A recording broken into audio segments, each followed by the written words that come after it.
ای دل چه اندیشیده ای در عذر آن تقصیرها، زان سوی او چندان وفا، زین سوی تو چندین جفا. زان سوی او چندان کرم، زین سو خلاف بیش و کم. زان سوی او چندان نعم، زین سوی تو چندین خطا. زین سوی تو چندین حسد، چندین خیال و ظن بد. زان سوی او چندان کشش، چندان چشش، چندان عطا. چندین چشش از بهر چه تا جان تلخت خوش شود؟ چندین کشش از بهر چه تا در رسی در اولیا؟ از بد پشیمان می شوی، الله گویان می شوی. آن دم تو را او می کشد تا وارهاند مر تو را. از جرم ترسان می شوی و از چاره پرسان می شوی. آن لحظه ترساننده را با خود نمی بینی چرا؟ گر چشم تو بربست او، چون مهره ای در دست او. گاهت بغلطاند چنین، گاهی ببازد در هوا. گاهی نهد در طبع تو سودای سیم و زر و زن. گاهی نهد در جان تو نور خیال مصطفی.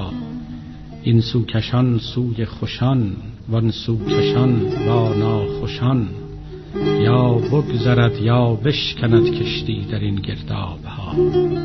چندان دعا کن در نهان، چندان بنالن در شبان. که از گنبد هفت آسمان در گوش تو آید صدا.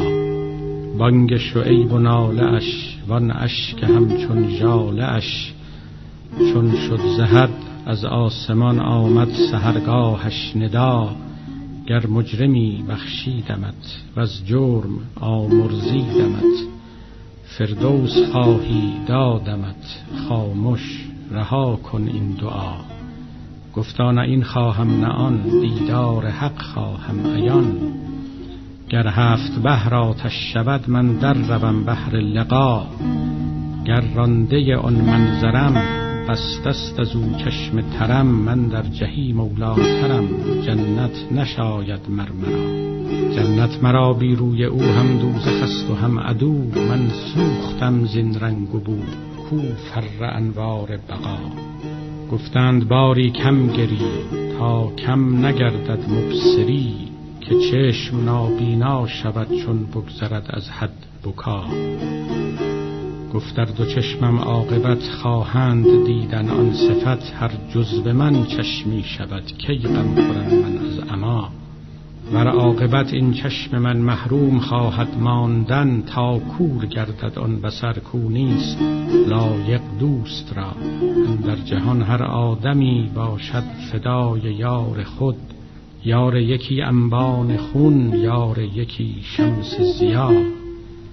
چون هر کسی در خورد خود یاری گزید از نیک و بد. ما را دریغ آید که خود فانی کنیم از بهر لا. روزی یکی همراه شد با بایزید اندر رهی. پس بایزیدش گفت چه پیشه گزیدی ای دغا. گفتا که من خربنده ام. پس بایزیدش گفت رو، یا رب خرش را مرگ ده تا او شود بنده خدا.